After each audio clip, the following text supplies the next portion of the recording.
winning and the Republicans still saying no on this one issue. Joining us now is John Stanton, Washington bureau chief at BuzzFeed. John, thanks for being here. It's nice to have you here. It's good to be here. First, I got to ask you about this vote tonight. Why do you think Speaker Boehner brought up the debt limit clean, no strings attached tonight for a vote? Well, I think he looked at it and he said there's no political downside for him, frankly, in the House. Most of the members that are sort of arguing against him, the majority of his members look at those people and they say, you don't have any power anymore. After what happened with the government shutdown, there's no good reason for us to follow you sort of back into the abyss, so we're just not going to. And you know, Boehner looks at this and says, assuming he's around next year, he can still be Speaker, he still is able to control the chamber. And frankly, the pressure in Washington just isn't there like it was 6 months ago on these issues. He's really been able to, on at least fiscal issues, to diffuse this crisis within his conference. You know, he still gets beat up by Heritage Action and others, and there is this small, very vocal group of Republicans that come at him, but at the end of the day, they don't have the kind of sway with their colleagues they used to. Well, if the pressure is less potent in the way you describe, why is that pressure apparently succeeding on immigration? Or does right-wing pressure not explain why the Republicans are still saying no on immigration? Yeah, not in the same way, certainly. I think that, you know, when you talk to members of the House, they look at it as a sort of a different situation, whereas they're getting beat up on the national level by Heritage Action and others on debt and some of these other issues. On immigration, they're feeling the pressure from below. It's their voters, and they go home to go do town halls, they go home and they hear talk radio, and they are feeling this sort of organic pressure from Republican-based voters in their districts. And some of it has to do with sort of just like a perceived orthodoxy. You don't vote for immigration reform if you're a Republican. Some of it, some Republicans have told me, is frankly because they believe that some of their constituents are racist, and they don't want to see Latinos in particular coming in and getting the same kind of rights that they have.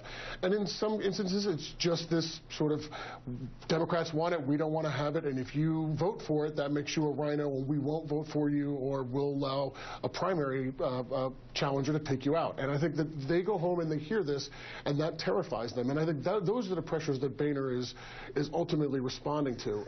You know, some folks hope that he is looking at this as an issue where he can sort of say these things now, let this play out some more, and they get back into May or June when they get past the primary season, and he can bring his people back together and try to pass immigration. But I do think the hopes are starting to wane again. It's fascinating, the difference between public opinion and general election opinion on an issue like immigration reform and the Republican base, and being an individual member having to split between those two things. I don't envy them the choice, but I would never run for office. Let me ask you also, John, you reported today on kind of a weirdly threatening email that has been circulating to Republican members' personal email accounts. Can you explain what's going on there?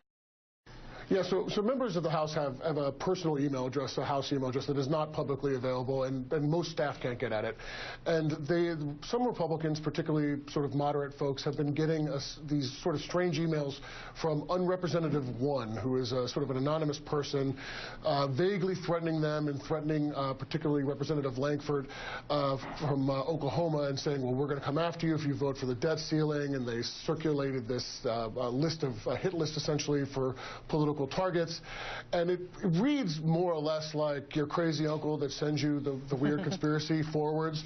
It reads like that, and most of the members I talk to believe it is either a member of their conference that's sending it anonymously, or a high-level staffer maybe, or they have given it to some outside person who's now pretending to be a member of Congress. And it sort of points to a bit of the dysfunction that's going on within the conference, frankly, because you know, if you look 3 years ago, this is not the kind of thing that would happen. No one would have ever thought to use these very private emails that are not supposed to be used for these kind of things as a way to try to pressure other members into not voting for a debt ceiling bill. The crazy conspiratorial email, it's coming from inside the House. John Stanton, Washington bureau chief at BuzzFeed. Thanks for that, John. It's great to have you here, man. It's good to be here.